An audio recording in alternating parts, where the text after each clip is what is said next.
అబ్బా! సాయిరాం స్నానం చేసేవనే లోపు ఒక 10, 15 నిమిషాలల్లో ఇటు నుంచి కారుతుంది, అటు నుంచి కారిపోతుంది. నా ఒక్కదానికేనా ఇట్లా జరిగేది?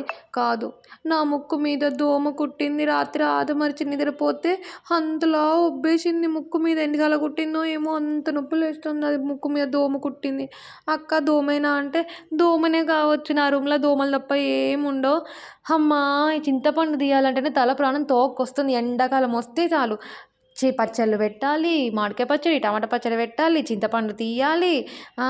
చిన్నప్పుడే బావుండేది. మా అమ్మమ్మ, మా తాతయ్య పచ్చళ్ళు పట్టుకొనొస్తే ఎంతో హ్యాపీగా అనిపిచ్చేది. కానీ దాని వెనక ఇంత కష్టం ఉంటదని నాకైతే తెలవదురా బాబు. మెడలు పోతున్నాయి ఆ చింతపండు చూసేసరికి. ఒక్కటా? రెండా? 8 కేజీలు, 9 కేజీలు తీయాలంట. ఆ! ఆ ఇత్తు తీయాలా, అవి తీయాలా, ఇవి తీయాలా. అమ్మమ్మో! మా అమ్మమ్మ ఎట్లా తీసిందో ఏమో! మా అమ్మమ్మ చచ్చిపోయిన కాడ్నుంచి మాకొచ్చినాయి కష్టాలు.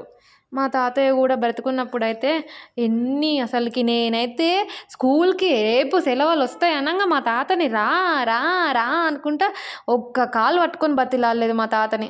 ఎంతిష్టమో మా తాత అంటే నాకు. మా అమ్మ వాళ్ళ నాన్న. కానీ ఆయన గూడా తొందరనే చనిపోయారు. అప్పుడు ఆయనున్నప్పుడైతే ఎంత అసలకి ఐస్ క్రీమ్‌లని అవ్వని, ఇవ్వని. అప్పట్లో అవి ఐస్ క్రీమ్‌లు అవ్వొచ్చేటియి. సో, అవి మనకు చెప్పడం రాదు. అవి ఐస్ గడ్డల్లాగా అవి వచ్చేటియి. మా అమ్మమ్మ అయితే పచ్చళ్ళు పెడతంటే ఏదో చుట్టూ తిరిగి ఆడుకున్నాం గానీ ఒక్క హెల్ప్ చేసిన పాపాన పోలేదు.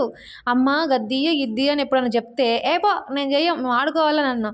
ఇప్పుడు నా దోల తీరిపోతందసలకి. ఎవరైనా హెల్ప్ చేస్తే బావుండురా దేవుడా అనిపిస్తుంది. ఏం చేస్తాం జీవితానికి తప్పదు.